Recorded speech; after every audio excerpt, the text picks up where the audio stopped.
And now, America's most exciting radio talk show, The Savage Nation. Talk radio for the thinking person, home of borders, language, culture. And here he is, Michael Savage. How old is this kid? How old is this kid? Get out of here. Get out of here. Still wearing diapers. Look at this kid. Like, I think I'm doing really well with women, but what do I know? What do I know? I can tell you this, much less exciting to me, fellas. They say I'm setting records with men. That's so unexciting to me. I want to set records with women, not with men. The hell with the men, right? The hell with the men. I want to set records with women.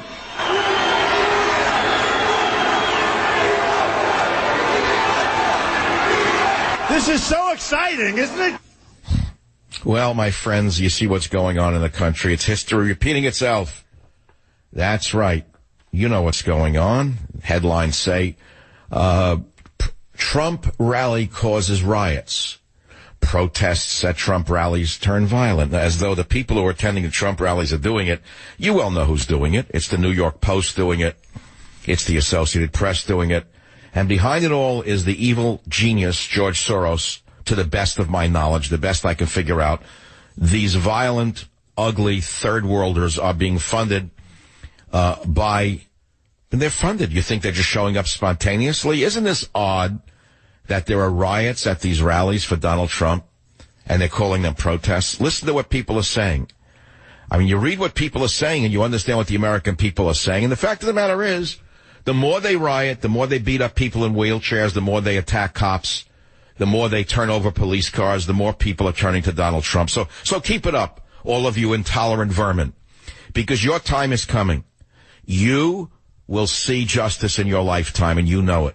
You don't tolerate the views of those you don't agree with, and you think you're living in America. What you're doing is you're imposing your third world values on us, and we're not going to take it. I'll be very honest with you. These freaks want the U.S. taxpayer to accept the financial burden of Mexico's impoverished, while the Mexican government officials live in luxury.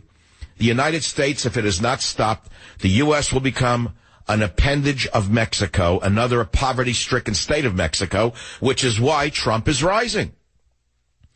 That's the end of the Trump thing. I have the Trump bobbleheads. I'm eating a Trump sandwich. I have Trump water. I have Trump vodka. I have Trump shoes.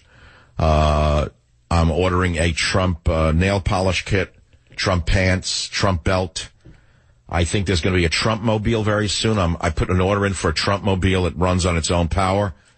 And so I am loyal, but I'm not going to do this today. I've had enough of it. That's it. That concludes the Trump element of the Savage Nation today, because I think you've had all we can take on this.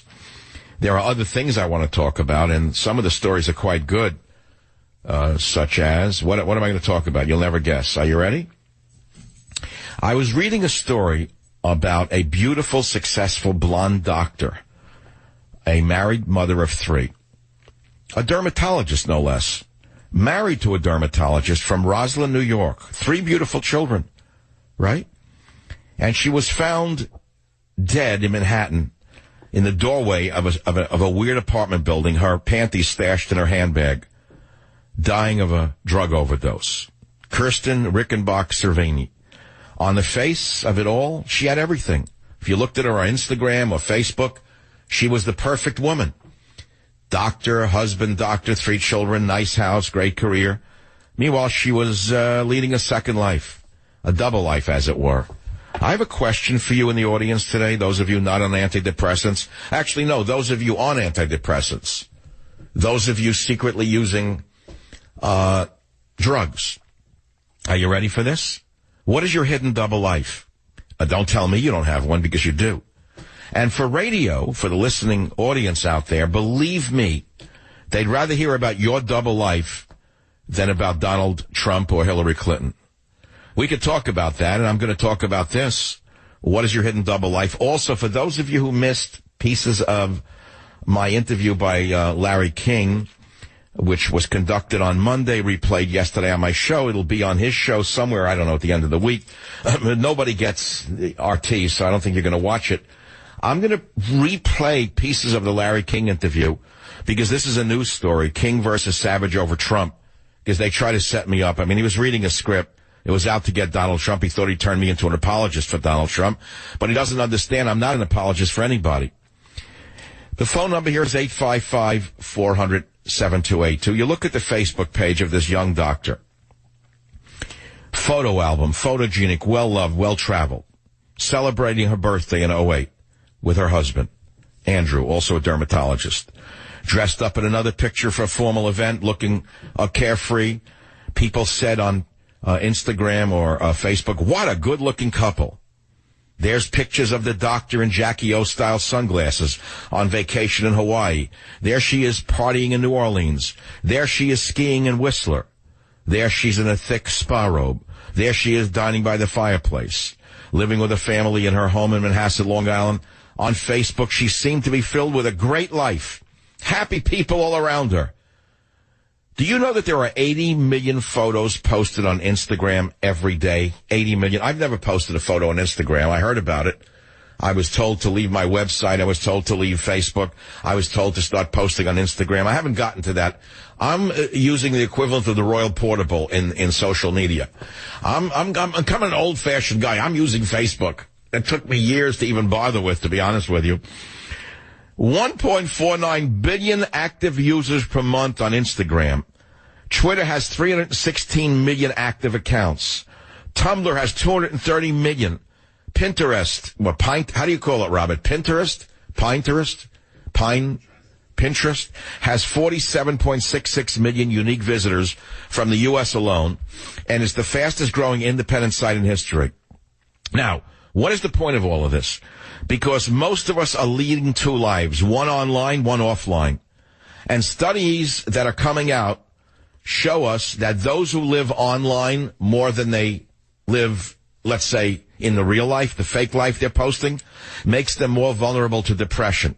And if you're spending hours on social media, whether it's Facebook or Instagram or Twitter, you are probably more vulnerable to depression, loneliness, and low self-worth. This has been studied, by the way, and I can give you the studies. And the study authors of this particular study from Germany, who monitored 584 Facebook users, they found that 1 out of 3 feel worse after checking what their friends were up to, especially if those friends had just posted vacation photos. Did you know any of this? Overall, wrote the authors of the study, shared content does not have to be explicitly boastful for feelings of envy to emerge. In fact, they said a lonely user might envy numerous birthday wishes his more sociable peer receives on his Facebook wall. Equally, a friend's change in the relationship status from single to in a relationship might cause emotional havoc for someone undergoing a breakup. That's just the beginning of what I want to talk about, because these studies are coming out. And even kids as young as 15 years old or even younger, if they find out they're not invited to a school dance, they go into severe depression. Did you know any of this? Thank God it wasn't around when I was a kid. I have no idea what I would have done on Facebook or Twitter or Instagram. I had enough trouble without all of that fake life out there. But what I'm saying is people use these sites to create false images of themselves. They run their perfect lives on these sites. They take photographs of a piece of their apartment that is staged by IKEA, while the rest of their apartment is in chaos, not in IKEA. They're using one wall that is perfect, while the rest of the house is a disaster. And they buy things just to maintain that little image. That's how sick this is. And so people are talking about this story right now. And it all goes back to the hidden life of Kirsten Rickenbach-Cerveny, the dermatologist with the 3 beautiful children. She was beautiful. Winds up dead in the doorway of a drug overdose with the panties in the bag. You hear? That's what the parents sacrificed to send her to medical school for. So she could wind up dead in the doorway with the panties in the bag. But she's not alone, and I'm not mocking her. I'm not glorifying her. She did what she did. That's what she did. She walked on the wild side, and she OD'd. That's all. It happened. But there's a bigger story there, because she's not the only one leading a double life. Perhaps you are. 855-400-7282 is the phone number. We're talking about that. We're talking about Michael Savage being interviewed by Larry King. And what you thought of that interview? I don't know if it's played yet on RT. Someone said they saw RT. Let me go to that. Liz, WMAL in Washington. Liz, you saw it already? I did. Hello, Mr. Savage. Thank you so much. Wait. You mean RT ran it already with me and Larry? Yes, we watched it last night, and just his way of questioning, I just want to applaud you that you didn't fall for his, he just wanted to trap you. It was pretty obvious with the questions that he had for you that he just wanted to... Did you see him constantly looking down after I answered him at the next question? Yes, absolutely. Yeah, he had a script that the libs wrote for him to attack me. They thought they could nail me. Little did they know that I've been around longer than they have, and they have to go a longer way than they've gone to try to nail Michael Savage to a cross. Because let me tell you something, I built the cross and I cast the spikes. Thanks for the call. I'll be right back on the Savage Nation. Join the Savage Nation. Call now, 855-400-SAVAGE, 855-400-7282. Savage. Your Savage Nation is sponsored by SwissAmerica.com. It's the only company I trust for tangible assets, gold and silver. Call 800-BUICOIN. This guy, listen, we're playing Sympathy for the Devil because the topic of the day is, what is your double life? What are you secretly doing that no one knows about? And I'm tying it into, whether you know it or not, the lies on Facebook, the fake lives people are putting up about how happy they are, the little Hallmark life that they put up, and it's making people totally crazy. There is an anti-social media movement on the horizon that I'm trying to tell you about. People are starting to react to this because especially young mothers, we're finding out, are feeling pressure to present their perfect life on these Instagrams, and they're starting to feel overwhelmed and annoyed, according to the studies. Here's an example. Young people, pay attention, especially if you're very accomplished and you're very beautiful. Are you ready for this one? They're the most vulnerable. Here's a story. Madison Holleran, beautiful Ivy League student, star athlete, all-around popular girl. Her Instagram account only underscored this image. Parties, friends, track meets, her dad cheering her on. But Madison was keenly aware of the difference between her online life and a real one. And she once corrected her mother, who told ESPN, the magazine, that after looking at Madison's photos, she turned to her daughter and said, "Madison, you look like you're so happy at this party." "Mom," Madison said, "it's just a picture." Well, here's the sad truth. On January 14th, 2014, Madison posted a photo of trees strung with lights, bulbs glowing against the twilight. An hour later, she leapt to her death from the 9th floor of a parking garage. So if you think that there are no consequences to living online, I got news for you, okay? And the callers, and by the way, the girl was 19 years old. What are you hiding out there on the Savage Nation? Put a handkerchief over the mouthpiece of your telephone and tell us what your double life is. Bill on WMAL. What's your double life, Bill? Well, I can't believe I'm actually admitting this. I'm a lifelong single career professional, own my own business, and been with a lot of beautiful women, and some of the beautiful women I know went to a gay club, an all-men's club, and believe it or not, I hooked up with men, and I have since then. I hooked up with both. I'm not gay, not there's anything wrong with it, and it was a beautiful experience. I'm shocked. It was a wonderful, beautiful experience, and I can tell you why if you're interested. Wait, what was beautiful? What part of it was beautiful?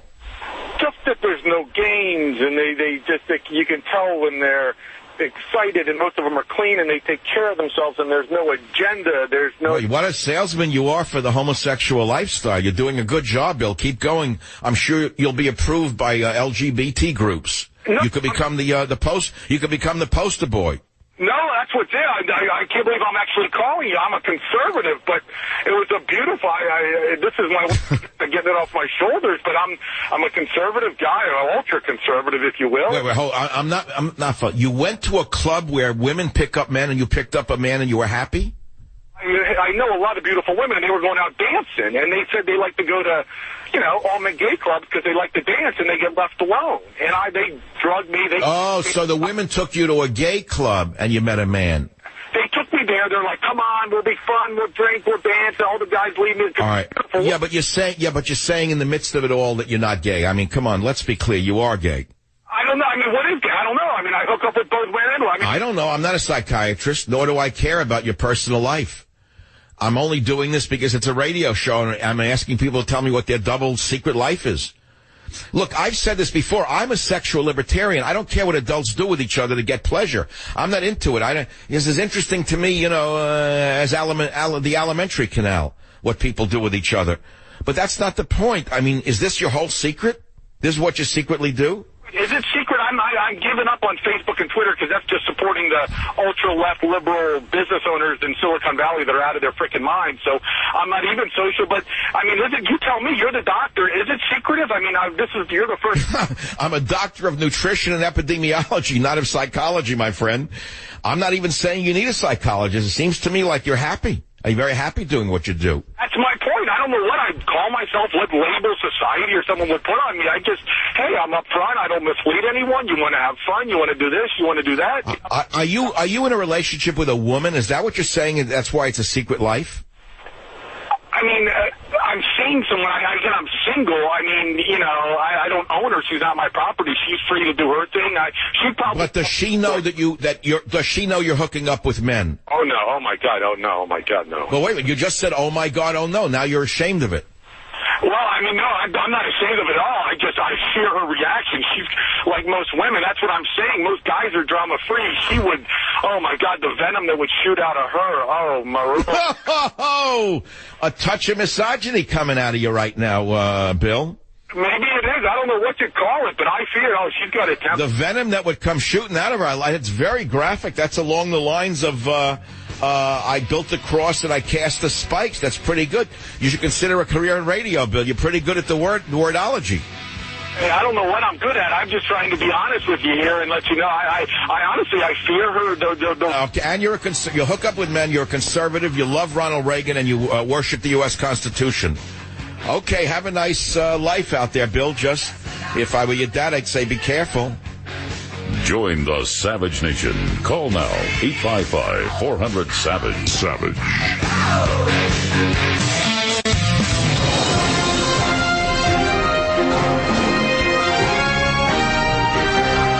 Ladies and gentlemen, we have breaking news. Trumpomania continues to barnstorm across America. We have a live update for you from Anaheim, California, where Trump himself is embracing women from the crowd on the Savage Nation. It was beautiful, and we actually, you wouldn't believe it, to watch television. Within that arena, it was like a love fest. It was beautiful. Packed place. And outside they showed some other things, but, it's one of those things. A lot of flags. Thank you. Thank you. Don't worry about it. All right, we'll come back to this when he makes a statement that's new, something beyond Let's Make America Great Again. Maybe you'll get more specific like he did on my show a couple of times when he was on last month or the month before. And I'm expecting Donald on again in the near future. The fact is that I'd rather do radio right now than simply sit here as a conduit, let us say, for publicity. So now let's go to the callers on the show. We're talking about your secret double life. If you just tuned in, what's real and what's fake about you? Oh, what? The average guy driving around in a car what did he just say, that guy Savage? What's real and what's fake? Yeah, what's fake about you? What do you do that no one knows about? What's your secret double life? This is radio at its best. This is radio at its best. Now let's go to Donald Trump again, just for a minute. I'm curious what he's saying now. We're going to do, but it wasn't going to happen. And I said, I think they're wrong. I think we're going to make it easily. And boy, did I turn out to be right. All right, it's enough already. We'll come back when he says so. Thank you very much. All right, Lance on line 2. KSFO San Francisco. What's on your mind, Lance? Yes, Doctor. My secret life is that sometimes I tune into RT. And the other night, your dog was on RT. And Larry King was there, too. Yes, and I wasn't? Yeah. Oh, yeah, it was sort of like The Wizard of Oz. You did very well. I thought it was more like a sport than anything else. It was strictly mano a mano, like boxers or a pitcher and a batter. It was like a tennis match. Wait a minute. You already had the gay caller. Stop with the pitcher and batter already, please. It was he was trying to tee you up, but you insisted on being a moving ball. It was very good. That's interesting. Yeah, he teed me up with questions like, Trump wants to make America great again. Why, it's not great enough? Where do you want to take us back to? Slavery? The Depression? Women can't vote? That was absurd. He was a little trapped when I said that's an absurd argument. It's called reductio ad absurdum. You know what that is, Larry. He didn't know what it was. I can't, he didn't go to college or high school, I don't think. But he's a very intelligent man. Frankly, a nice man. I like the guy. I'll have a bagel with him, even though I'm not eating gluten these days. Actually, I'm eating no wheat at all. Actually, I'm not eating any starch these days, but I still break a bagel with him. Let's put it to you this way. I'll take the whole, not the bagel. So you like the RT interview? Very good. And I thought that what Larry King was doing was being, how shall I say, Sanders' surrogate. And he expected you to be Trump's surrogate. But... Oh... You see what I'm getting at? And it became... Yeah. He took on the Sanders approach to me, and he wanted me to become Donald Trump and get defensive for him. Yeah, and now let's play this game that has no rules. It was interesting. Well, I could talk about this some other day, because there are rules to this kind of combat, verbal combat. And people who are jiu-jitsu artists in the physical world understand how to use... movements against force, and use the other man's force against him. And there's a third way, which is not even to react to the man at all. And that man will often go right off the mat. In other words, he comes at you, you step aside, he'll fall off the mat without you even doing a thing. And I think that at a certain point in your life, if you were in the state of mind for it, I wasn't in a particularly secure state of mind. I had rushed that day, things that happened that I won't even want to describe. But I'm such a consummate professional that by the time I got in front of that Skype camera, there was nothing but me and him on that screen. And nothing happened to me before it, and I had no life before that moment. You know, that's a very important point. It's the same with Trump speaking on a stage. When he's on that stage, he had no life before that stage. This is the thing about oratorical skills. This is the thing about presentation in any sphere of your life, whether you're playing golf or you're speaking to a large auditorium or you're speaking on a microphone to millions of people. There's no past, by the way, and there is no future. You're living in the present, and the present dictates terms to you that you may not have expected, and you just got to be ready to move with the present, is what I'm saying. Does that make any sense, Lance? Absolutely, and what I would say is that I think you've been practicing for that particular match last night for all of your life, and it doesn't really matter whether you were tired or hungry or whatever. You were prepared to perform because you'd been working on it. You know, but I haven't been working on it. Larry King is, sad to say, he's a nice guy. No one watches him. He's on a little, show on RT. They asked me to come on for the book a week before, and I canceled. I didn't want to do it. I didn't feel well, and I didn't think it was important enough. How many people really watch him on RT? Tiny audience. Maybe 1/1000th of my audience here on radio. Okay, Lance? But I did it for a couple of reasons. I wanted the people to see Teddy in Russia, in case they wanted to make a statue to him in Lenin Square. I thought they should see a picture of him in Russia. See, it's an international show. That was the reason I wanted to be on RT. Okay, Lance, I'm sending you a copy of Teddy and Me. Thanks for being a good sport. In case you know what we're talking about, you will know what we're talking about. WFTL, Adam, what's your secret life? That's more important to me. Adam, what's your secret life? That I'm a drug addict, and I have been for a long, long time. And I basically have, a nice life and, wife and kids and a home, but I have this secret that no one knows about, and it's... What kind of drugs do you use? It's something you always harping on is marijuana, but this is 30 years of using every day. Well, wait, hold on, this is interesting. If you're using 30 days and you have a good family and everything's working, so for you it's not a bad thing, and yet you're calling and saying it's a secret life, so which part of it bothers you? Well, I recently had an incident with police, and I don't know if it was because of that, but I got caught lying. It's kind of been a How many kids do you have, Adam? 2. How old are they? One's graduating from high school this year, and I got another one in high school, junior. And they don't smell the marijuana on your breath? They don't smell it on you? I'm very, very sneaky about it. So you're like a kid in the house, in other words. You're smoking pot behind your kids' back. Huh? You're smoking pot behind your children's backs. Yes, I am. And does that make you feel guilty? Yes. All right, so let me ask you a question. Would you recommend that your children smoke marijuana, given that you don't seem to have any negative effects from it? No. Why? If it's not harmed you, why would you not recommend it? honestly, I think I would be more successful than I am if I hadn't smoked pot. I think it's, hampered. You know, this is like a man I know who sold his company for $400 million, and he said if he wasn't as obsessed with women as he has been all his life, he would have sold it for $800 million. He would have made more money. So, I mean, how do you really know? You know, you don't really know what you would be without marijuana. The fact is, it's a very addictive drug, and the proof of that is that try to get off it and see how easy it is. You know, all the people who defend marijuana don't realize that it's a very addictive substance. It's very difficult to withdraw from. And people who withdraw from it get cravings that are overwhelming, and they won't admit it to themselves. They think they can get off it. It's very hard to get off. You know that. Ask anyone in treatment. It's a very, very addictive drug. Right, and they know... Does your wife know that you smoke pot? She does a little bit, but not to the extent. All right. Does she smoke pot? No, absolutely not. Is this the only drug you use? Yeah, basically. I mean, occasionally. Oh, when you say yeah, basically, I hear something else under that. Well, I have used other drugs. I don't do it anymore. When I was younger, you know, the gateway thing. All right, so you can't give it up in plain English, but you're guilty over it, and you're guilty over it because you're hiding it. But if you weren't hiding it, it's not really affecting your life negatively, is it? Not really, no.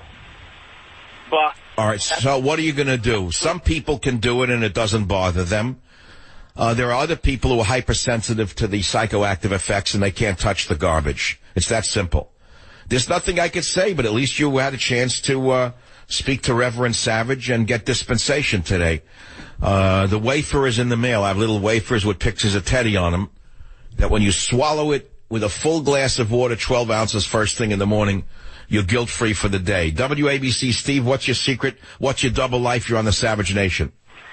All right, well, I didn't want to tell anyone, but I am a severely abused child mentally and physically, and I'm very typical for this. I drink a great deal. I'm 55 years old. I smoke marijuana a lot. I have a federal job and 2 other jobs, and I'm a severe workaholic, and I'm also a womanizer, a terrible woman. As a matter of fact, today I didn't go to work so I could go and see my girlfriend.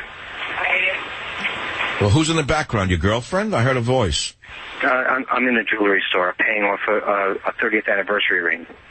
For who? The girlfriend or the wife? Wife. Well, isn't the girlfriend going to get jealous? No, they know about each other. Oh, now come on! Now you're pulling my leg. You don't live in France. How does this work? Today's 25. He's really in a jewelry store. This is funny. Come on, are you serious? So your big thing is that you were an abused child. As a result, you drink a lot and you cheat on your wife. You're justifying your behavior. You know that. Thank you. Well, actually, I'm in the middle of reading a book called Fantasy Bond, and it explains that we're all extremely defensive people, and this is just part of the outcome of being severely mentally, physically abused, and I'm a terribly beaten child, both physically and being browbeaten and other bad stuff like that. Wait a minute, are you serious? You're just making this up for radio? Come on, are you pulling our legs?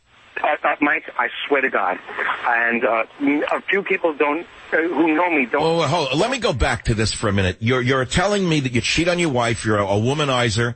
You're a big drinker. It's because what? Your father abused you, or your mother?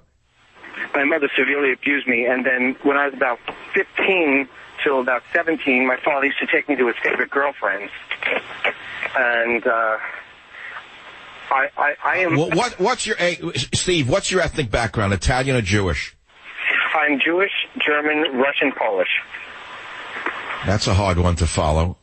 So we can't blame it on your ethnic background. Can we blame it on your ancestors as well? No, I am. My mother was mentally ill and couldn't handle us, and I am 132 IQ. They tossed me out at 17 and a half. Because my older sister planted marijuana pipes in my room, and I graduated early from high school. I had gone to one term of college, and I had been working for 3 weeks. And I came home, and it was Trouble City because my sister, who was wait, hold on. I'm trying to follow your double life. Your double life is you're married. How many years are you married, Steve? 30 years in 3 weeks.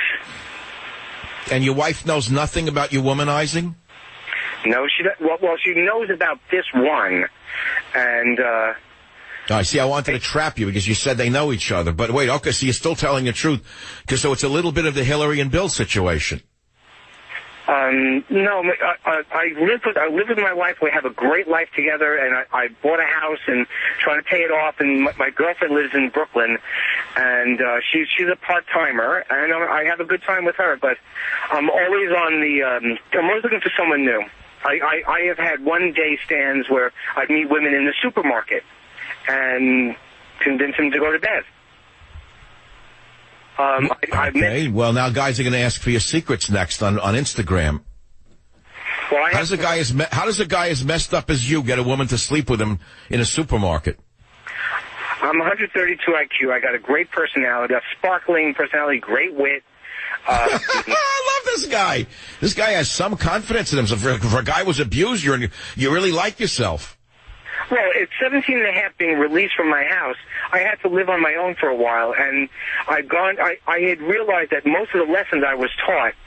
Are you a good-looking guy? Would you declare yourself good-looking? I've been told I'm a 7. Okay, give me your height. I'm 5'6", 163 pounds. I'm not that much, though, but I got great legs. I was a bicyclist. How does the woman in the supermarket know you have great legs?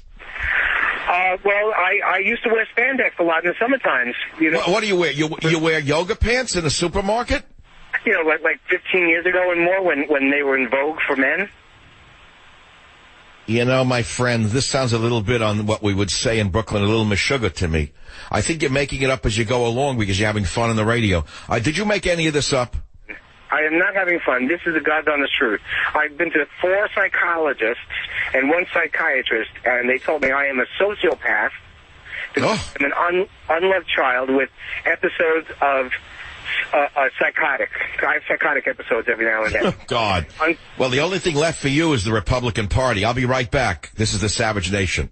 Join the Savage Nation. Call now, 855-400-SAVAGE, 855-400-7282. Savage. My Savage Nation is sponsored by SwissAmerica.com, the only company I trust to protect my wealth with gold and silver. Call 800-BUICOIN.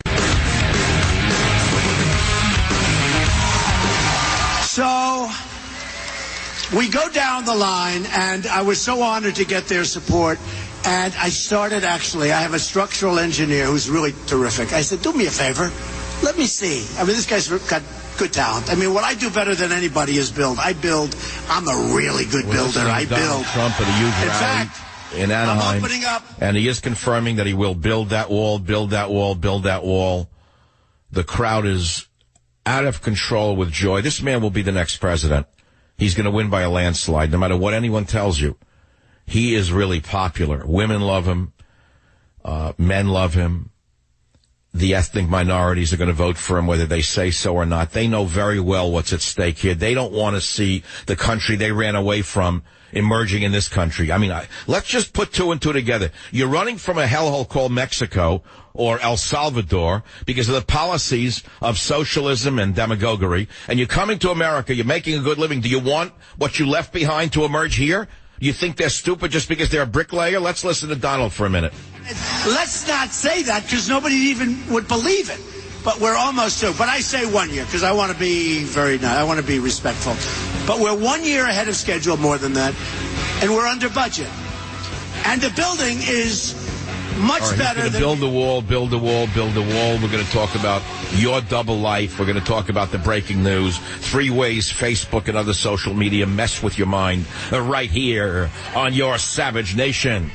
Join the Savage Nation. Call now, 855-400-SAVAGE, 855-400-7282. Savage. When they see guns, no more gun-free stuff, right? Gun-free zone. Oh, gun-free zone. Great. You know what that is? That's like candy to a bad person. Gun-free zones! That means, come on, that means nobody can protect themselves in those rooms. How about the 5 soldiers they killed a year ago? These are master soldiers. These are great soldiers. One of them was one of the great marksmen in all of the armed forces. Put Put your guns away. It's a gun-free zone. This whack job walks in and kills all 5 of them, right? Gun-free zone. So I will tell you, we are going to protect our Second Amendment, all right? We're going to protect it. We're listening to Donald Trump live from Anaheim on the Savage Nation.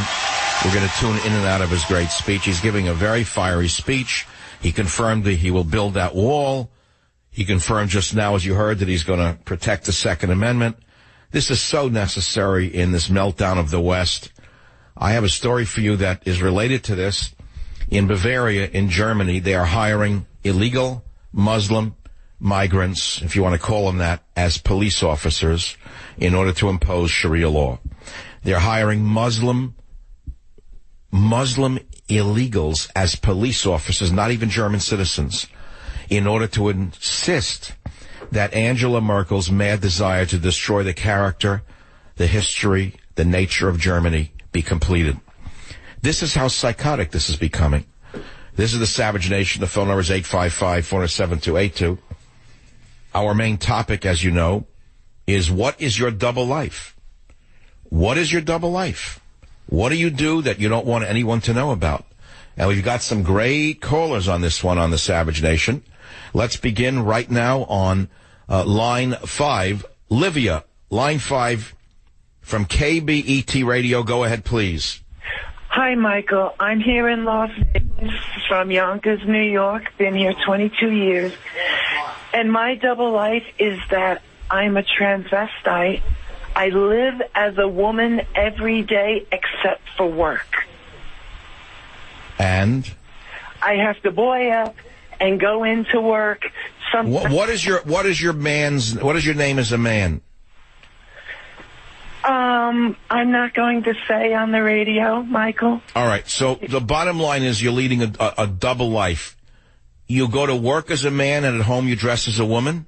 And not just walking around at home. I mean my whole life. The bank, shopping with friends, whatever. My whole... All right, so this is... Okay, we understand this, but I don't understand one part of it. In this age where the life of the transvestite, assuming you're a pre-op, are you an operated upon individual, or are you a man biologically still? I am a man biologically still and have no other surgeries. So the question I'm asking is, why are you hiding it? If people are doing this today, what do you have to hide it at work for? I work for a union, and if I were to show up for work all dolled up like I usually am, it's not like they're going to fire me or punish me, but it works on call. The casinos request you, and that's such an obstruction and distraction from work and such drama. They just won't call me anymore. And it's so you're a freelancer. You're a freelancer. You're a fill-in. Oh, no, I work regularly, but the unions, you kind of work on call here. Well, let me ask you a mechanical question from an outsider looking in. You dress as a woman in your private life, you work as a man. When you do your nails as a woman, how do you change back to a man's hand to go to work? I use very nice press-ons. It takes a little work, but you just pull them right off. Do you go out with men? I do. And nobody knows this at your workplace? My friends tell me, oh, come on, Livia, they can tell. They're just not saying anything. I mean, the people at my work, they think I'm, a unique kind of person, but I don't think they think it goes to this level.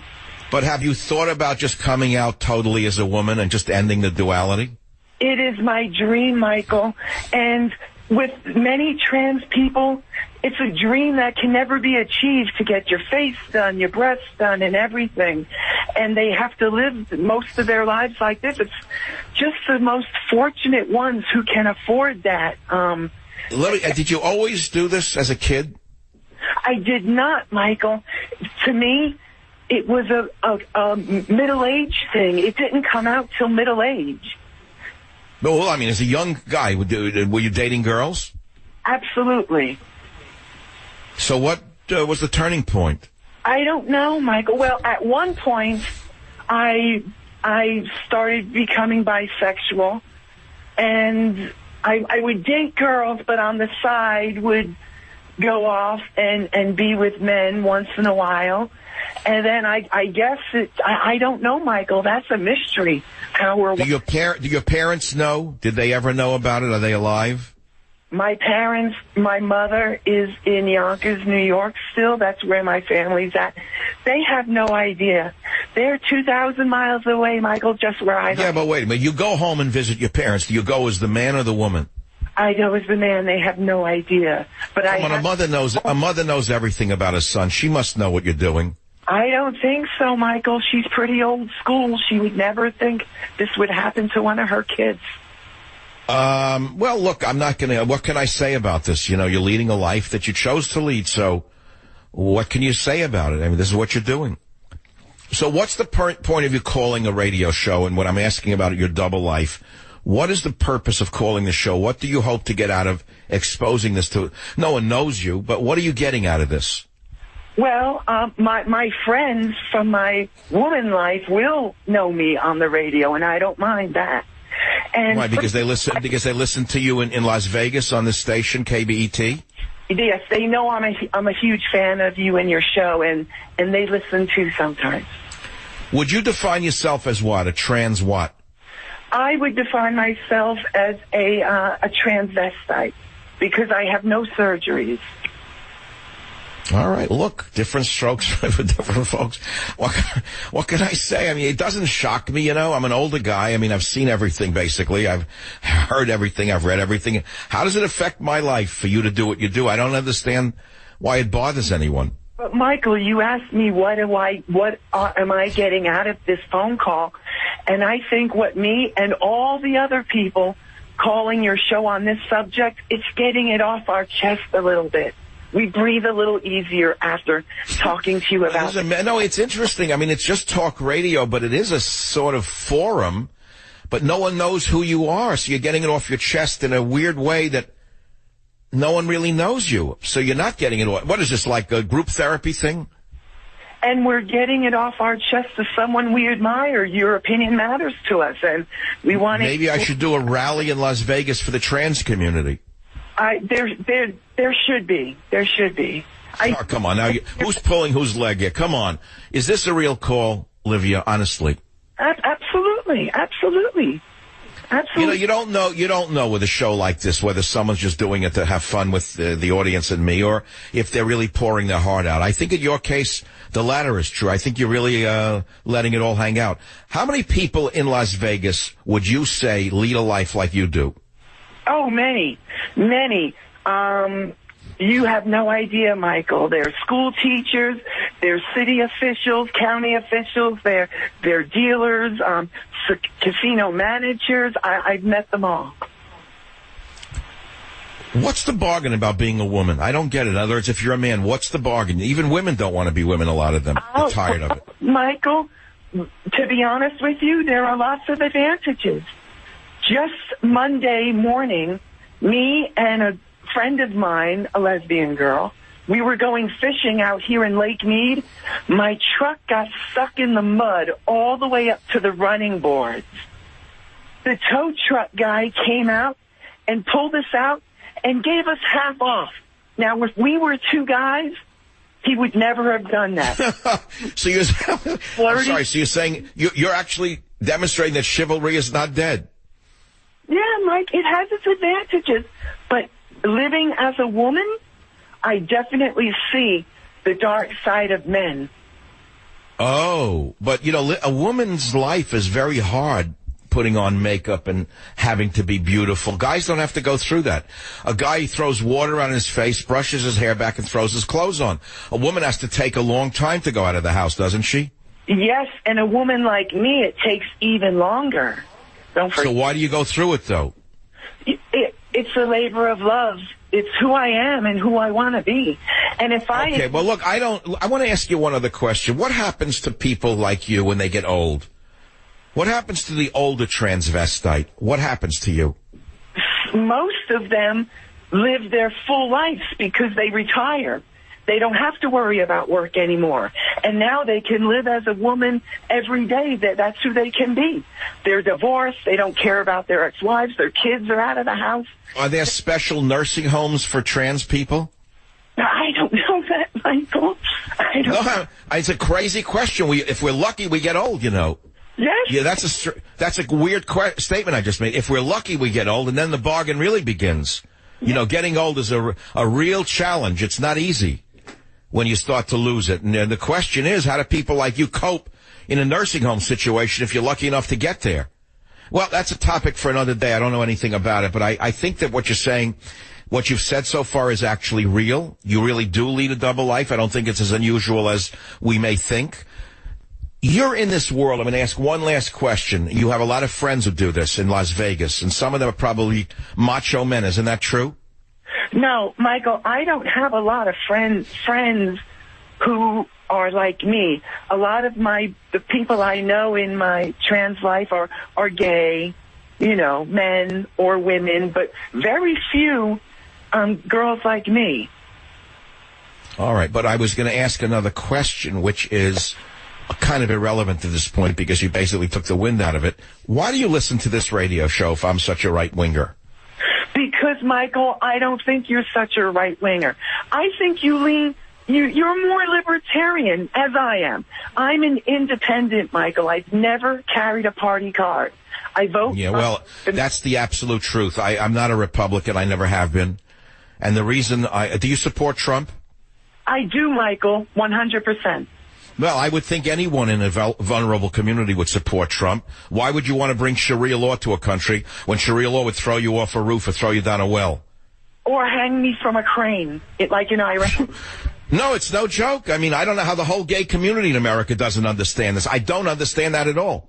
Did he not understand what he's actually saying? He actually is going to protect the minority sexual communities in this country. And Michael, let me say one thing before you let me go about Trump. Remember, Donald Trump was the first beauty pageant owner to allow a transgender woman to be in, what was it, Miss America, or the one he owns? I don't really know, but let me say this. You're a very nice person. I can hear it in your voice. I know that what you do is a struggle for you. There's no question about it. I don't think that it gives you great joy. I don't think that this liberation has led you to any more happiness than you would have had the other way, but that's your life that you have to unfold. You have to live through it, right? Not me. And looking back, would you do it in a different way? Livia, are you there? Yes, I'm here, Michael. Looking back on your life, would you have done anything differently? Yes, looking back on my life now, I would have transitioned from as a little kid. I wish I could have done this, you know, right after high school. All right. Well, I'll send you something that is about a being that is not confused about his sexuality. He's a little boy dog named Teddy. Do you know why we love animals, Livia? Because they're not plagued like we are with doubts and questions about ourselves. They are what they are. They don't have these torments raging through their soul, Livia, and I wish you very, very great luck in your life. I'll be right back on the Savage Nation. Join the Savage Nation. Call now, 855-400-SAVAGE, 855-400-7282. Savage. My Savage Nation is sponsored by SwissAmerica.com. It's the only company I trust to protect my wealth. Call 800-BUICOIN.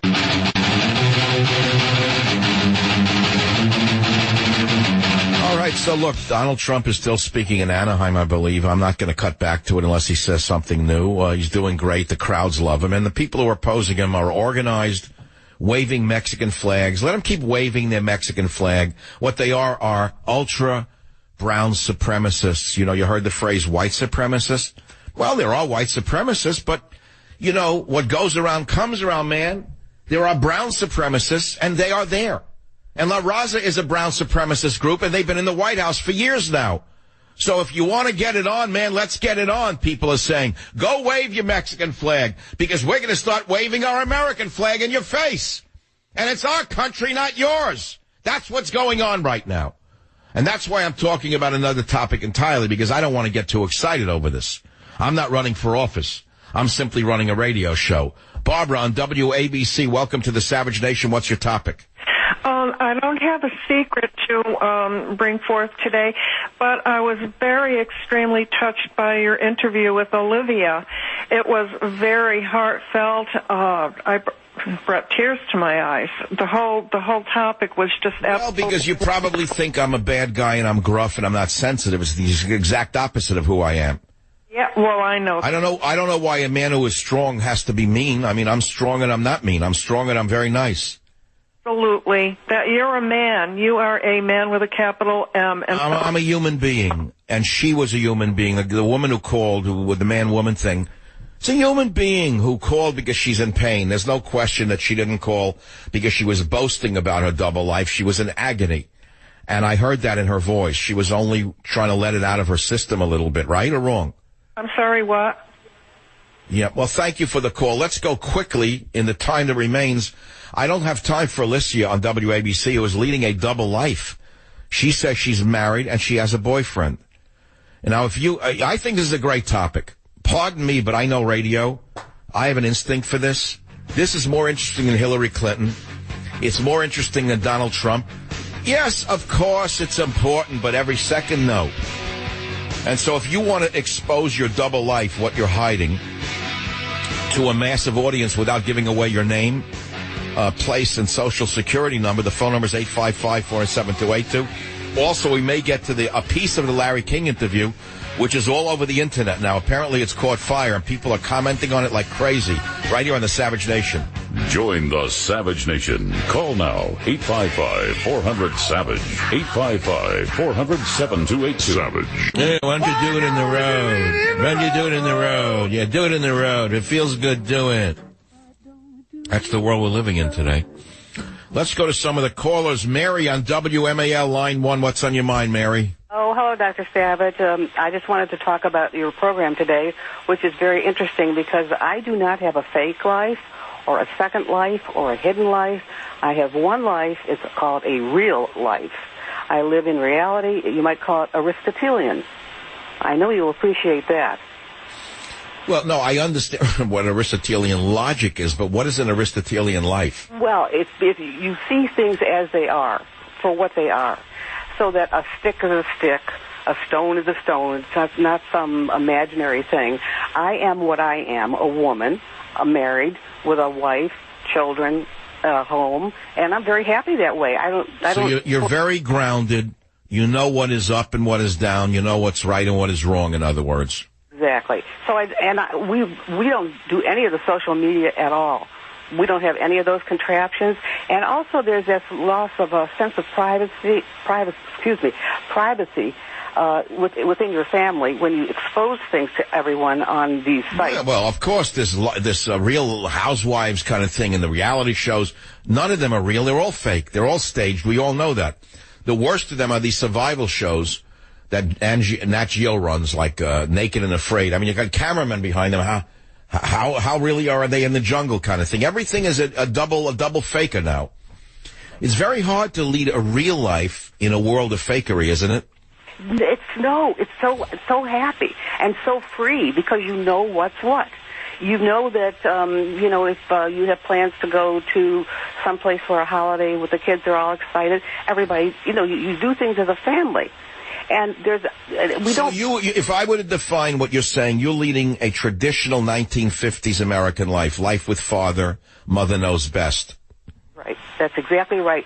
And that would be laughed at today by the smart people in Hollywood, right? They'd laugh at you. You're part of the past. A woman with her feet on the ground who knows reality, who's straight as an arrow, when the chrome was thick and the women were straight, in other words. Yes, exactly. And it's a very fulfilling life. And I remember one time I taught school, and there was a push by some of the teachers to have computers in the classrooms. And the principal of the school was a very learned Benedictine monk. And I said, Father, why do you oppose having computers in the classrooms?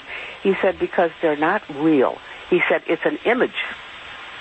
That's where you leave me, because I find that the Internet has given me great comfort in my life. I'm an extremely creative, inventive human being. I always have been. Do you know what it saves me in time?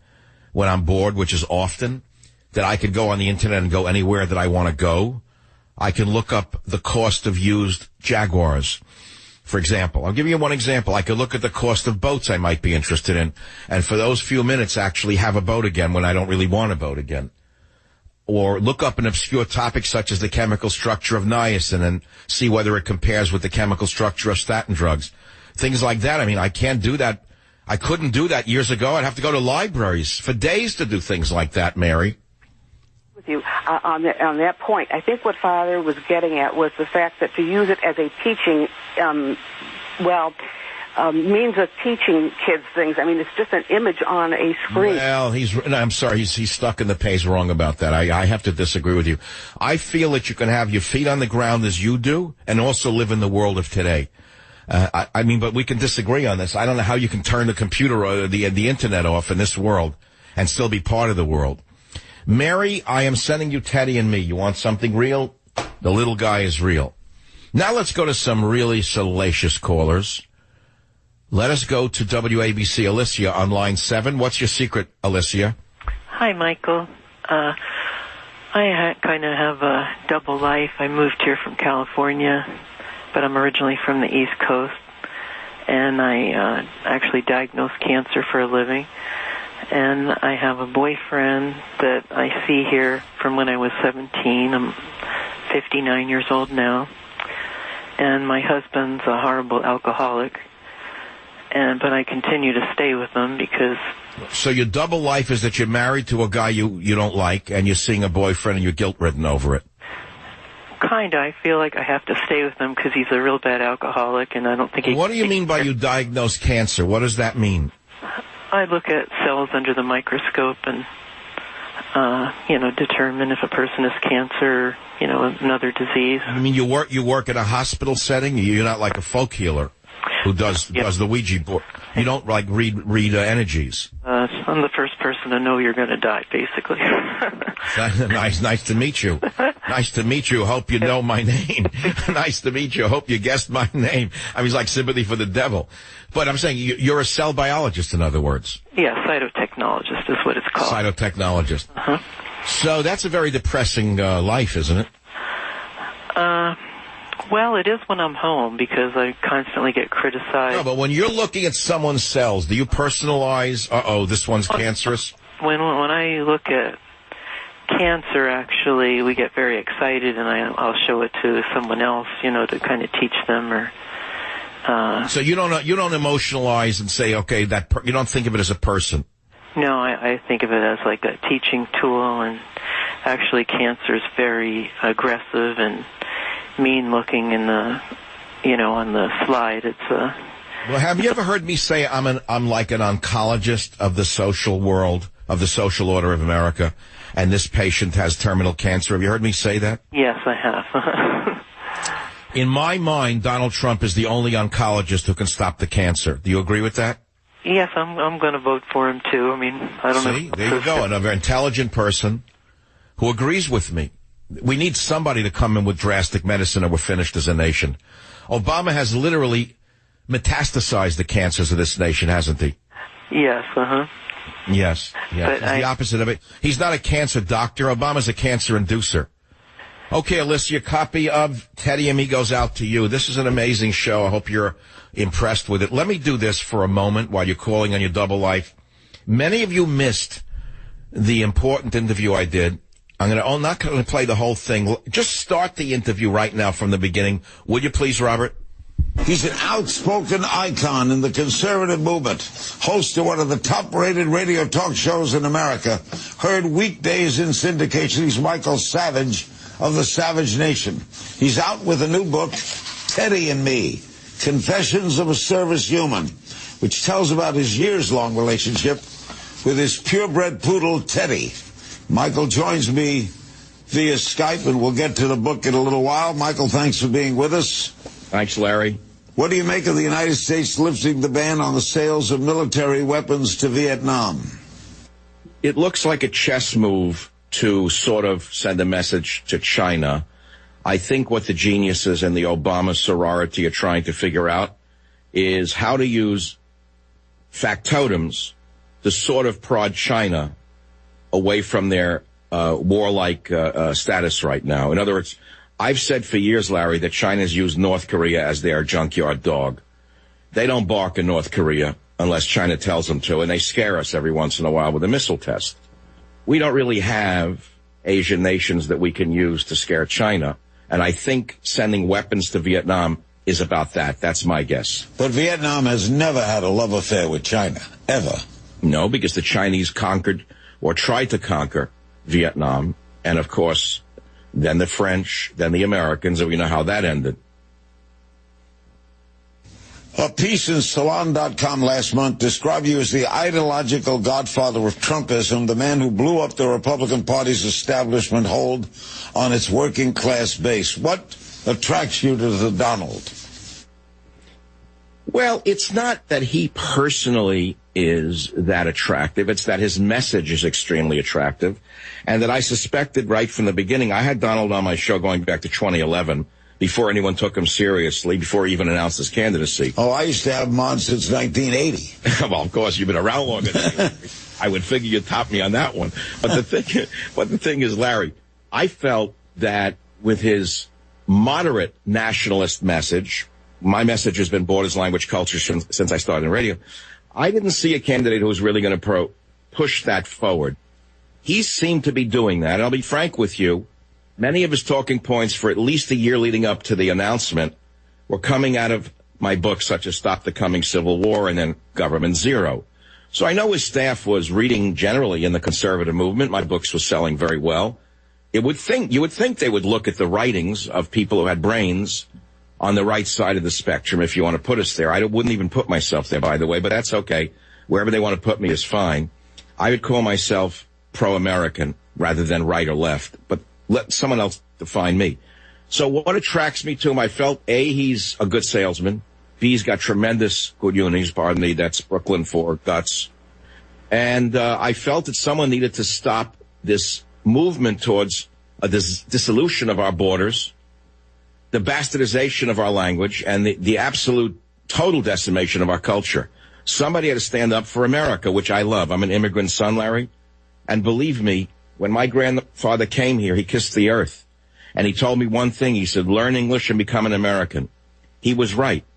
That's what I'm trying to say in all of my work. But he says, make America, and he's a good friend, and I like the Donald personally. He says, make America great again. First, great, were we great when we had slaves?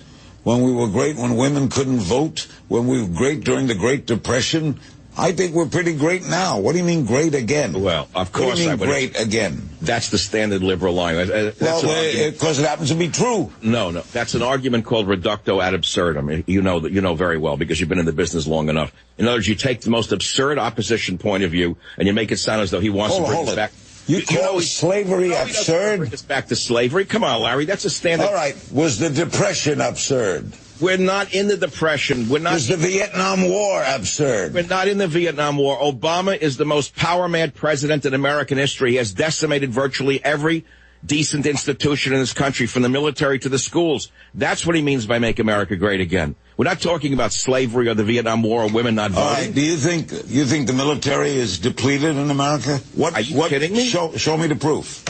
Larry, we have the smallest standing army since World War II. Larger than the 10 big nations next to us combined. Larry, we have the smallest Navy since World War I. Larger than the 10 nations behind us combined. Yes, and why is China building their Navy? Oh, we're going to go to war with China. Why is China building a Navy? Why is China constantly exerting their muscular strength? This is not a time to retreat from the world stage. It's a time to stand up strong on the world stage, and he's gone the other way.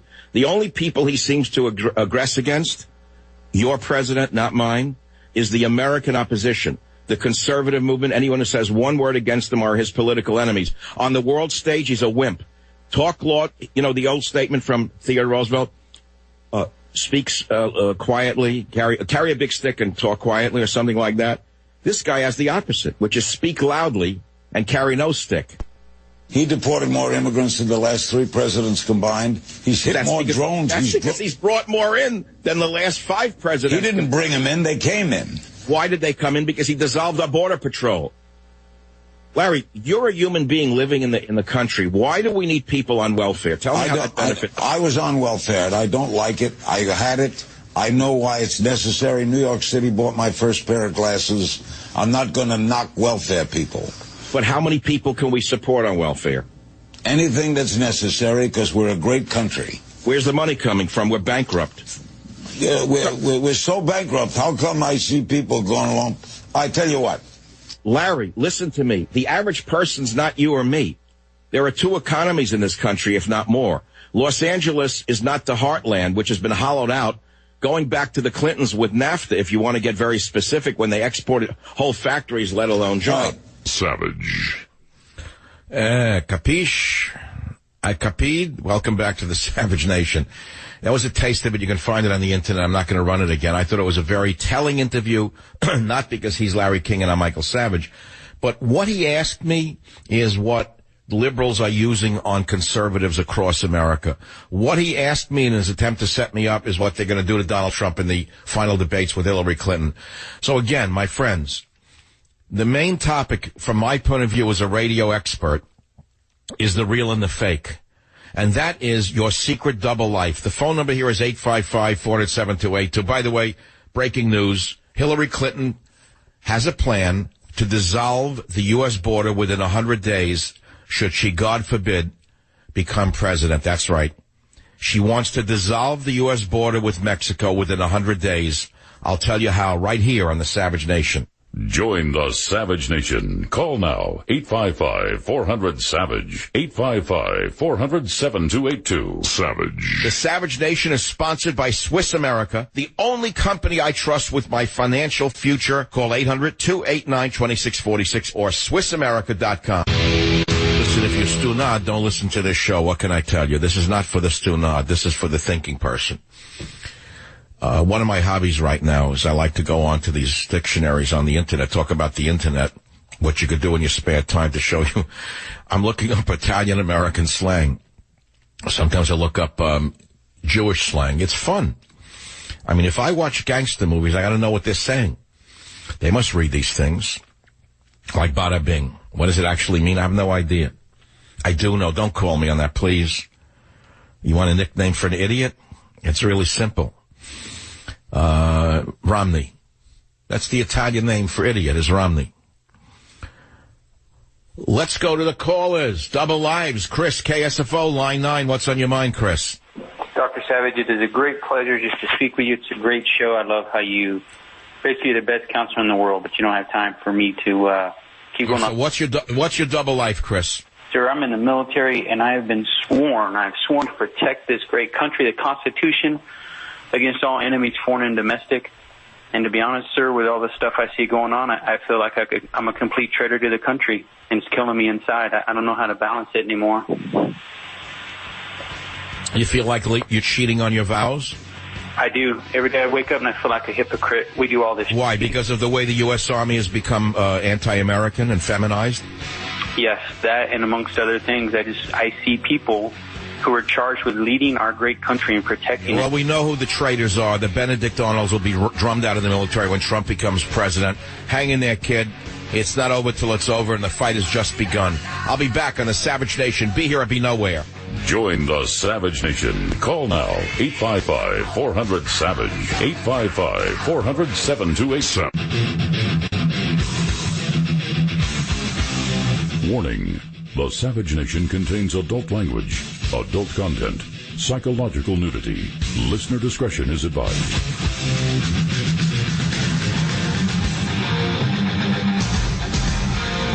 And now, America's most exciting radio talk show, The Savage Nation.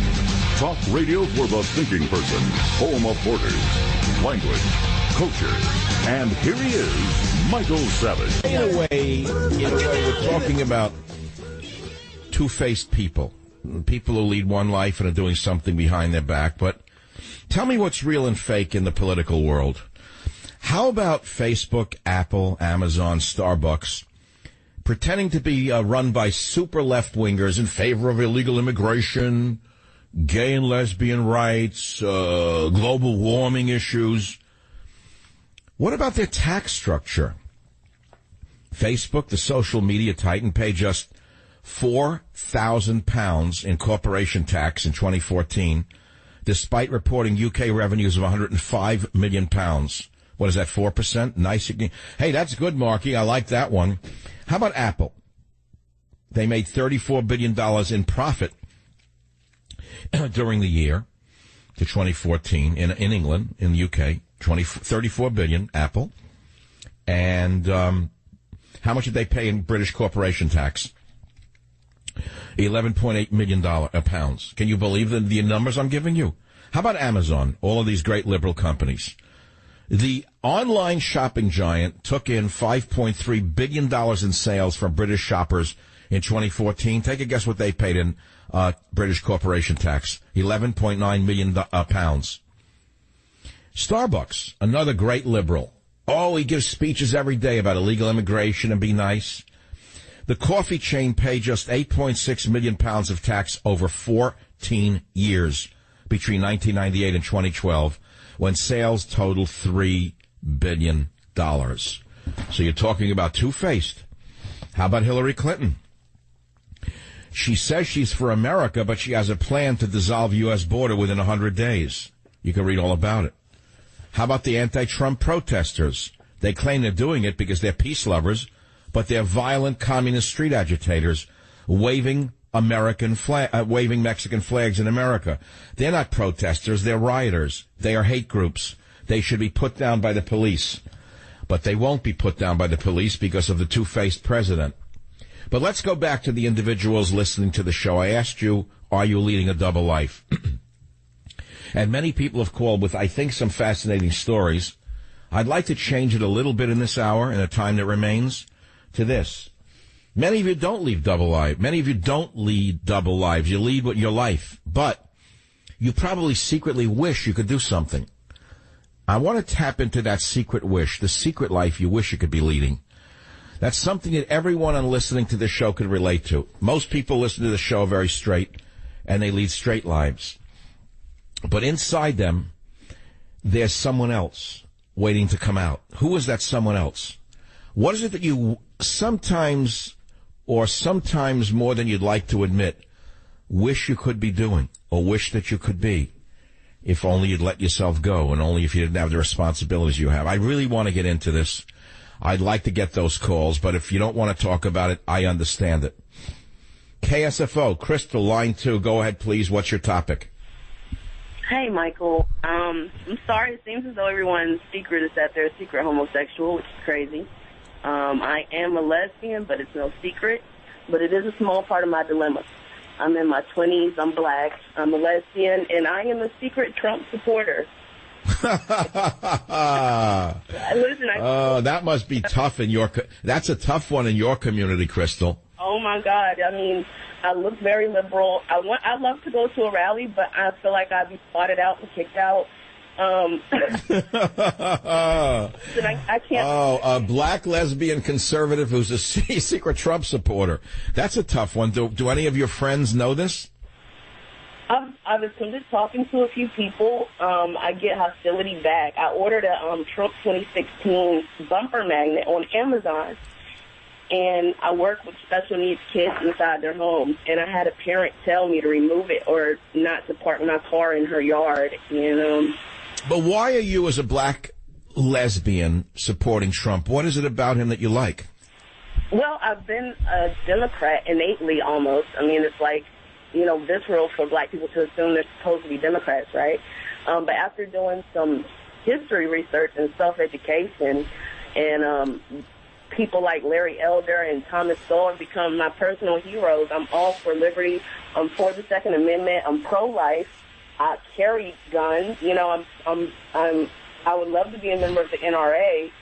But I'm not sure. So you're saying that, in essence, you're a liberty-loving individual, and you feel Trump will give you more liberty than the others. I mean, that means you oppose Hillary Clinton. For what reasons do you oppose Hillary Clinton as a candidate?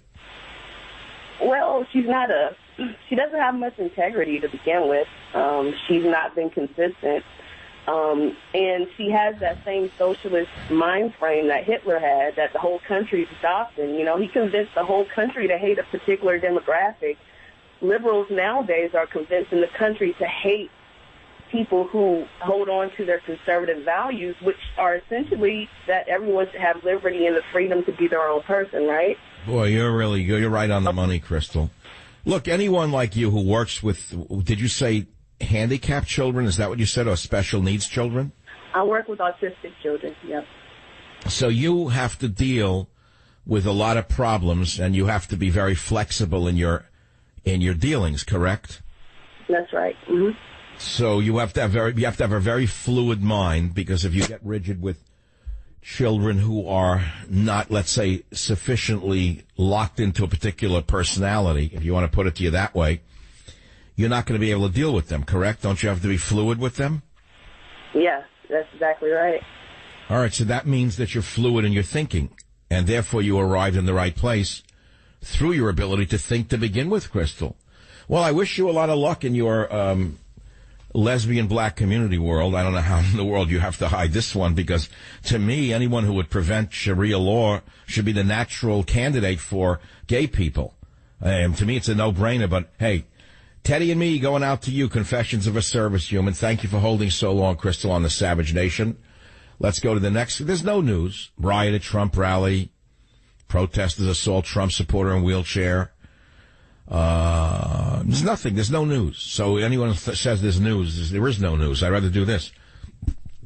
The Hillary Hoover thing, big deal. We know who they are. Hillary and Hoover stonewalled the state investigation. I don't know if that's big news. We know who they are. They're stonewallers, that's all. WGAW Radio, Massachusetts. I think, Joe, welcome to the Savage Nation. What's on your mind? Michael, if I had a different life, I'd be a TV game show host right now. Well, what are you? What am I?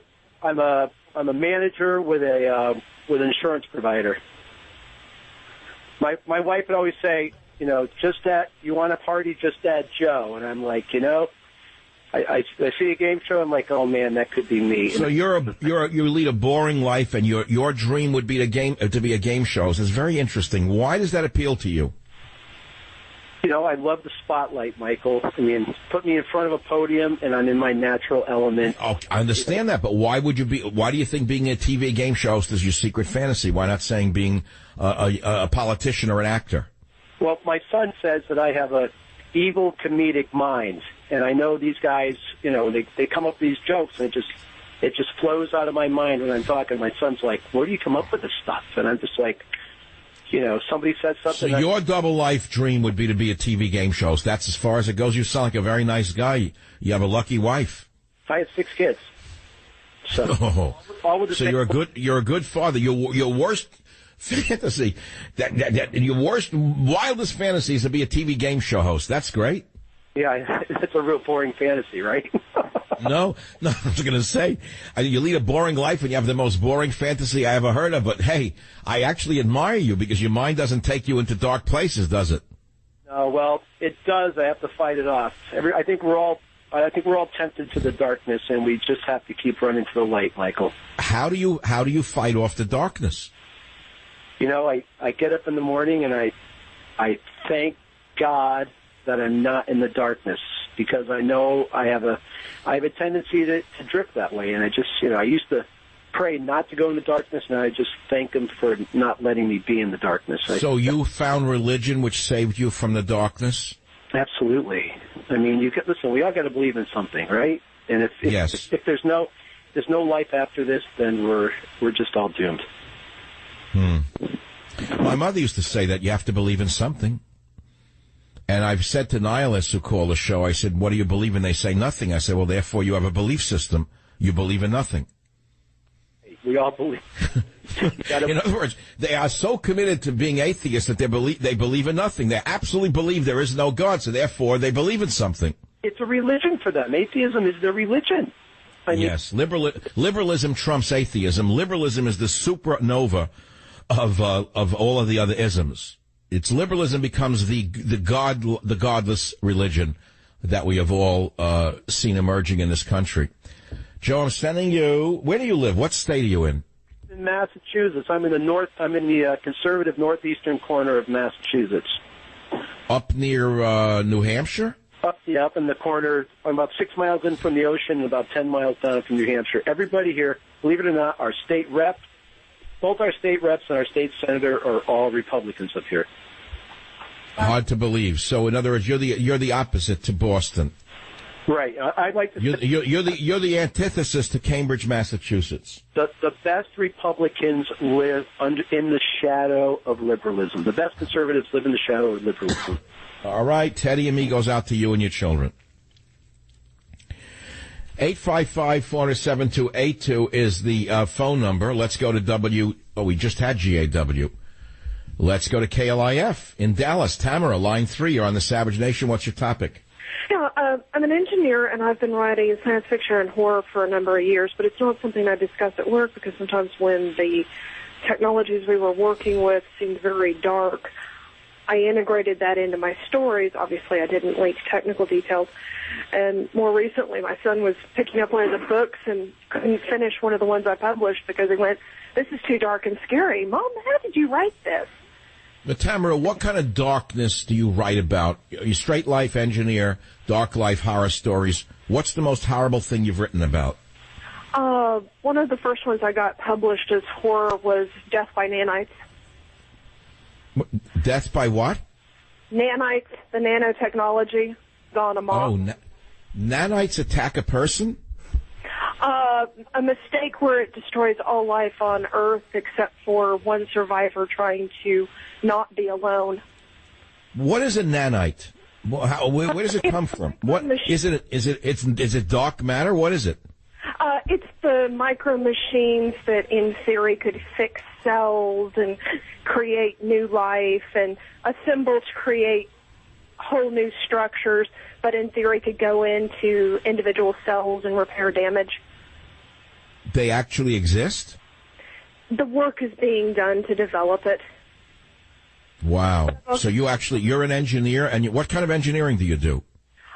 Industrial and manufacturing. So I worked in R&D where they'd give us the prototypes, and then we tried to turn things into actual products, or here's the $1 million item and figure out how to make it for $100,000. What is a nanite? I don't understand what a nanite is, though. I never even heard of it. It's nanotechnology. It's the... Is that like little bits of a nanny state that break off and run around destroying our lives? No, but it would be something like you put the little robot that goes into somebody's stomach, grabs a hold of the quarter or lithium battery the kid swallowed, and then works it through the digestive tract so that the little battery the toddler swallowed doesn't burn a hole in the stomach. Are you saying that this technology exists, or it almost exists? Prototypes exist. They have devices like that you could put in a stomach? Take out a battery? IO9 is a technical website, and they were showing a demonstration of it, at least in a little tray, not actually in a person yet. So that's the future. That's the future. So you're taking future developments or inventions and then catapulting them into the darkness of your horror stories. Well, I'm going to send you Teddy and me because it's the nicest antithesis to horror that I knew of, and that's why I wrote it. I'll be back in a minute on the Savage Nation. Join the Savage Nation. Call now, 855-400-SAVAGE, 855-400-7282. Savage. The Savage Nation is sponsored by SwissAmerica.com, the only company I trust to protect my wealth and financial future. Call 1-800-289-2646. All right, so we've been talking about the real and the fake, in other words, the charade of the human being, right? Now, there's no bigger charade than the so-called peace protesters waving Mexican flags, violently beating up police horses, hitting them with sticks and stones, forcing the horses to panic, burning things, breaking cars, breaking windows, and saying they're doing it in the name of peace. There's no bigger phony than a liberal in a riot line. They call Trump the fascist. He's not the fascist. He's the American. They are the fascists. Frankly, I can't wait for him to become president and crack down on these vermin. And I can't wait until Interpol is contacted to break down the doors of those living in foreign countries who are conducting this in the United States of America. And I can name them because we know who they are. They are funding these street activists. They are funding this mayhem. They are funding this civil war that is emerging in America. I wrote all about it in Stop the Coming Civil War and in Government Zero. Don't think that these are spontaneous protests by poor, oppressed Mexicans. If they're so oppressed, why are they not working? Where do they get the time to go and beat up police officers and attack police? Where do they get the time to burn American flags? They're not protesters. They're paid agitators. And there's a place for them. And it's not in the streets. Cody, I don't have time to get to some of these callers. We will when we come back, perhaps. But we've been talking about the dual life of the individuals. In other words, what is real and what is false. There's no bigger phony than he who talks about global warming, such as the actor who flies from Europe to receive an award for his work on behalf of the environment and then flies back to party with the girls on his yacht. We see it every day of the week, don't we? Hypocrisy has no bounds. I'll be back in a minute right here on the Savage Nation with all the news, views, and reviews and the latest headlines. Japanese Prime Minister lashed out at President Obama during the president's visit to Japan. You didn't read about that one? You didn't know about the trip as a failure? Did you hear about the mansion the Obamas will be living in 2017? The man of the people? All this and more on the Savage Nation. Join the Savage Nation. Call now, 855-400-SAVAGE, 855-400-7282. Savage. I was reading the story about a beautiful, successful blonde doctor, a married mother of 3, a dermatologist no less, married to a dermatologist from Roslyn, New York, 3 beautiful children, right? And she was found dead in Manhattan in the doorway of a weird apartment building, her panties stashed in her handbag, dying of a drug overdose. Kirsten Rickenbach-Cervini. On the face of it all, she had everything. If you looked at her on Instagram or Facebook, she was the perfect woman.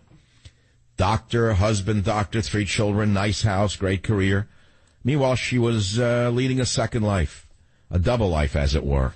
I have a question for you in the audience today. Those of you secretly using drugs. Are you ready for this? What is your hidden double life? Don't tell me you don't have one, because you do. You look at the Facebook page of this young doctor. Photo album, photogenic, well-loved, well-traveled. Celebrating her birthday in 2008 with her husband, Andrew, also a dermatologist. Dressed up in another picture for a formal event, looking carefree. People said on Instagram or Facebook, what a good-looking couple. There's pictures of the doctor in Jackie O-style sunglasses on vacation in Hawaii.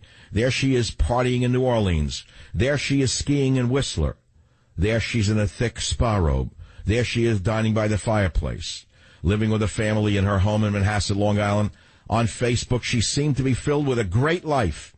Happy people all around her. Do you know that there are 80 million photos posted on Instagram every day? 80 million. I've never posted a photo on Instagram. I heard about it. I was told to leave my website. I was told to leave Facebook. I was told to start posting on Instagram. I haven't gotten to that.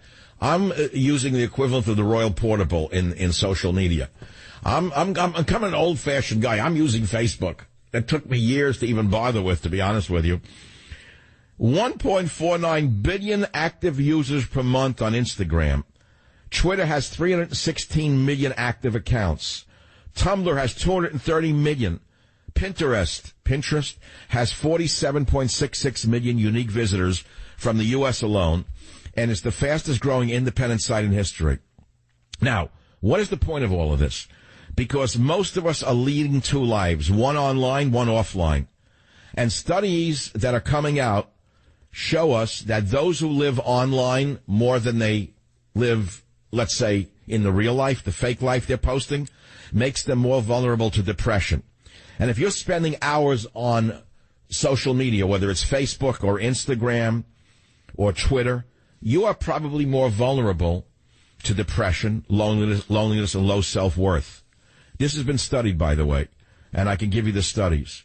And the study authors of this particular study from Germany, who monitored 584 Facebook users, they found that 1 out of 3 feel worse after checking what their friends were up to, especially if those friends had just posted vacation photos. Did you know any of this?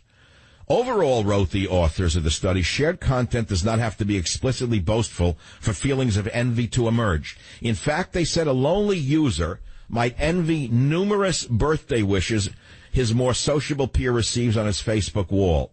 Equally, a friend's change in the relationship status from single to in a relationship might cause emotional havoc for someone undergoing a breakup, because these studies are coming out. And even kids as young as 15 years old or even younger, if they find out they're not invited to a school dance, they go into severe depression. Did you know any of this? Thank God it wasn't around when I was a kid. I have no idea what I would have done on Facebook or Twitter or Instagram. I had enough trouble without all of that fake life out there. But what I'm saying is people use these sites to create false images of themselves. They run their perfect lives on these sites. They take photographs of a piece of their apartment that is staged by IKEA, while the rest of their apartment is in chaos, not in IKEA. They're using one wall that is perfect, while the rest of the house is a disaster. And they buy things just to maintain that little image. That's how sick this is. And so people are talking about this story right now. And it all goes back to the hidden life of Kirsten Rickenbach-Cerveny, the dermatologist with the 3 beautiful children. She was beautiful. Winds up dead in the doorway of a drug overdose with the panties in the bag. You hear? That's what the parents sacrificed to send her to medical school for, so she could wind up dead in the doorway with the panties in the bag. But she's not alone, and I'm not mocking her. I'm not glorifying her. She did what she did. That's what she did. She walked on the wild side, and she OD'd. That's all. It happened. But there's a bigger story there, because she's not the only one leading a double life. Perhaps you are. The topic of the day is, what is your double life? What are you secretly doing that no one knows about? And I'm tying it into, whether you know it or not, the lies on Facebook. The fake lives people are putting up about how happy they are. The little Hallmark life that they put up, and it's making people totally crazy. There is an anti-social media movement on the horizon that I'm trying to tell you about. People are starting to react to this, because especially young mothers, we're finding out, are feeling pressure to present their perfect life on these Instagrams, and they're starting to feel overwhelmed and annoyed, according to the studies. Here's an example. Young people, pay attention, especially if you're very accomplished and you're very beautiful. Are you ready for this one? They're the most vulnerable. Here's a story. Madison Holleran, beautiful Ivy League student, star athlete, all-around popular girl. Her Instagram account only underscored this image. Parties, friends, track meets, her dad cheering her on. But Madison was keenly aware of the difference between her online life and a real one. And she once corrected her mother, who told ESPN, the magazine, that after looking at Madison's photos, she turned to her daughter and said, "Madison, you look like you're so happy at this party." "Mom," Madison said, "it's just a picture." Well, here's the sad truth. On January 14, 2014, Madison posted a photo of trees strung with lights, bulbs glowing against the twilight. An hour later, she leapt to her death from the 9th floor of a parking garage. So if you think that there are no consequences to living online, I got news for you, okay? And the callers, and by the way, the girl was 19 years old. What are you hiding out there on the Savage Nation? We're talking about your secret double life. If you just tuned in, what's real and what's fake about you? Oh, what? The average guy driving around in a car just, what did he just say, that guy Savage? What's real and what's fake? Yeah, what's fake about you? What do you do that no one knows about? What's your secret double life? This is radio at its best. We're talking about that. We're talking about Michael Savage being interviewed by Larry King. And what you thought of that interview? Yeah, he teed me up with questions like, Trump wants to make America great again. Why, it's not great enough. Where do you want to take us back to? Slavery? The Depression? Women can't vote? That was absurd. He was a little trapped when I said that's an absurd argument. It's called reductio ad absurdum. You know what that is, Larry. He didn't know what it was. I can't, he didn't go to college or high school, I don't think. But he's a very intelligent man. Frankly, a nice man. I like the guy. I'll have a bagel with him, even though I'm not eating gluten these days. Actually, I'm eating no wheat at all. Actually, I'm not eating any starch these days. But I still break a bagel with him. Let's put it to you this way. I'll take the whole, not the bagel. I could talk about this some other day, because there are rules to this kind of combat, verbal combat. People who are jiu-jitsu artists in the physical world understand how to use movements against force and use the other man's force against him. And there's a third way, which is not even to react to the man at all. And that man will often go right off the mat. In other words, he comes at you, you step aside, he'll fall off the mat without you even doing a thing. And I think that at a certain point in your life, if you were in the state of mind for it, I wasn't a particularly secure state of mind. I had rushed that day, things that happened that I won't even want to describe. But I'm such a consummate professional that by the time I got in front of that Skype camera, there was nothing but me and him on that screen. And nothing happened to me before it, and I had no life before that moment. You know, that's a very important point. It's the same with Trump speaking on a stage. When he's on that stage, he had no life before that stage. This is the thing about oratorical skills. This is the thing about presentation in any sphere of your life, whether you're playing golf or you're speaking to a large auditorium or you're speaking on a microphone to millions of people.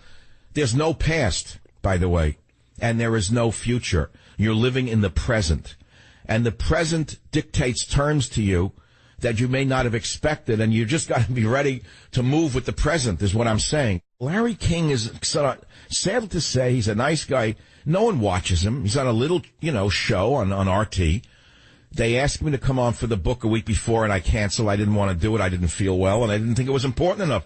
How many people really watch him on RT? Tiny audience. Maybe 1/1000th of my audience here on radio, okay? But I did it for a couple of reasons. I wanted the people to see Teddy in Russia, in case they wanted to make a statue to him in Lenin Square. I thought they should see a picture of him in Russia. See, it's an international show. That was the reason I wanted to be on RT. You got to remember something. I didn't have a script in front of me. I went on to talk about the book. He had a script in front of him. He kept looking down for the questions and the repeat questions, and I don't know whether he had a little glass prompter. I don't know. I'm not here to embarrass him. I hate to keep saying it because people don't want to hear it anymore. I had to learn to think quickly as a kid in New York. Let me put it to you that way. You really, like The Quick and the Dead, you ever hear that one? It's as simple as that. I was not a particularly tall kid. I wasn't particularly strong. Just to go to the bathroom in PS-48 required pretty good skills. Let's put it to you that way. I learned to use my mind in order to survive. Today, but they didn't shoot you in those days. Of course, it was a peaceful world compared to the animals of today. I mean, you went to the bathroom, the worst that happened is you get beaten up a little bit. But today, you don't even come out of the bathroom alive. You come out dead in New York today, in some neighborhoods. That's how wonderful it's become. But going back to my primitive days, I had to learn to think quickly. Also in my family, to be honest, it was a very competitive family, as were most immigrant families of that time. Eastern European people were extremely picky on each other, whether they were Italian or Jewish. They picked on each other. The father and the mother and the children, everyone was fighting with each other all day long. Don't think I'm making it up. It was not life with father. Let me put it to you that way. Ask any Italian what life was like with his father in the household, or any Jewish guy from that generation. So in other words, you were put on the spot instantly, all the time, of everything, a meatball. Whatever you did, you were challenged. So it makes you learn to think fast. It was a survival skill. It was a hazing. Today, the father would be arrested for hazing you to think fast. The police would come in and arrest him for making you think fast. Oh, look what you did to your kid. You made him think fast. How do you like that? What if the kid can't think fast? What, now they should arrest the father for trying to make him think faster? I have other, boring topics. Fifth Circuit Court should uphold the ruling that Texas's photo ID law is discriminatory. Who wrote that? Communist lawyers who should be deported. States' photo ID law is the strictest in the nation, has been ruled discriminatory 3 times. They sent this to me, Lawyers Committee for Civil Rights. If you ever saw what I wrote them, I said all of you ought to be deported to China and see if your law would apply there, that the photo ID laws are discriminatory. Never heard from them again. So don't think I can do politics. Can't do politics. I can do it if I want. I'm not in the mood right now. I'll be right back. Join the Savage Nation. Call now, 855-400-SAVAGE, 855-400-7282. Savage. The Savage Nation is sponsored by Swiss America, the only company I trust with my financial future. Call 800-289-2646 or SwissAmerica.com. Well, let's look at the news headlines of the day on MichaelSavage.com, home of the Savage Nation, where borders, language, and culture dominate. Top story. You know the top story. The anti-Trump protests are run by the far left, funded by George Soros, according to the sources I have read. What do these stupid people in the streets want? America to become like the toilet bowl they fled? Is that what you want? You want this country to become like the hellhole called Mexico, you idiots, you? You want the violence and the corruption of Mexico and America? If you don't like it here, go back where you came from, you violent. 100 French police raid Google's Paris headquarters. It's part of a 1.2 billion pound tax and money laundering investigation. How's that, Google? If you're interested in cultural affairs, you can go to a link I have on michaelsavage.com of these Irish sisters used to be brothers. Yes, they were two boys, and they were brothers in Ireland, and now they're very beautiful girls. No comment. Good-looking girls, by the way. Well, good-looking whatever. After a high-speed chase, Somali Muslim tries to run over border agents in Arizona. Oh, but don't pay attention to that. They all come here to work. It's the religion of peace. Oh, yes, top Hillary economic advisor praised Chavez Venezuelan socialism. You shocked by that? No. Obama's sneaking in Syrians, setting a new world record. Did you hear this? Oh, this is the biggest story of all. State Department sets new single-day record for Syrian refugee asylees. The State Department admitted 80 Syrian refugees on Tuesday, 225 on Monday, setting a new single-day record as President O'Criminal surges to try to meet his target of 10,000 Syrian Muslims this year, sparking renewed fears among security experts who say corners are being cut to meet a political goal. What, with Obama? Meeting a political goal just before the election? The new spike in numbers is stunning, with more people accepted on Monday alone that were approved from Syria in the entire months of January or February. The Obama administration seems to be on full throttle to force in as many Syrians as possible before the time clock runs out on them. Powerless to stop the civil war in Syria, Mr. O'Criminal has insisted that the United States accept 10,000 Syrian Muslims. Did you hear this? As of Tuesday evening, he'd approved 2,540 of them to enter the United States of America without any serious vetting whatsoever. That's 60 a day coming in without any serious look at who they are. Meanwhile, pressure to bring in more Syrian Muslims is growing. Last week, Senate Democrats, led by Senator Richard Turbin Durbin of Illinois, sent off a letter saying other countries are approving refugees at a quicker pace, and he demanded that we take in more. Turbin Durbin of Illinois said refugees are victims, not perpetrators of terrorism. And the Democrats signed that screed. By the way, 2 men who arrived as part of the refugee program were later charged with terrorism-related offenses in January. Tell that to O'Criminal and Turbin Durbin. One of those let in Os Muhammad Yunus al-Ja'ab, an Iraqi-born man, was living in Syria when he was admitted as a refugee in 2012. Meanwhile, Trump continues to speak here in California while the left-wing communist vermin are out of control, lighting fires, throwing rocks, beating up police, trashing police cars, and they say there is violence at Trump rallies. They have it backwards as usual. The vermin in the media are fueling the violence. Point the fingers at the vermin in the street, backed by the vermin called George Soros, in my estimation. Well, that's the good news. Now I'll get into the bad news in the United States of America. Tomorrow on the Savage Nation. And by the way, check out Teddy and Me at your local bookstore if you want to smile for Father's Day. Good night and thank you for listening. I'm Michael Savage.